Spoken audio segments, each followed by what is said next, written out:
হয়েছে।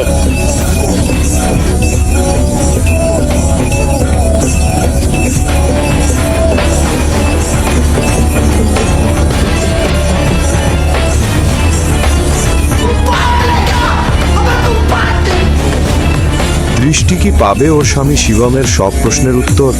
শিবমের রহস্যটাই বা কি? শিবমের সঙ্গে রায়জাদা গ্রুপের সম্পর্ক কি?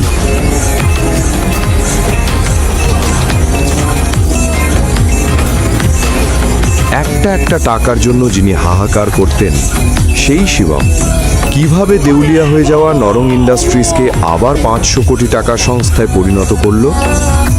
একজন অমূল্য মানুষ কিভাবে নরং ইন্ডাস্ট্রিজকে রায়জাদা গ্রুপের সঙ্গে মার্জ করালো?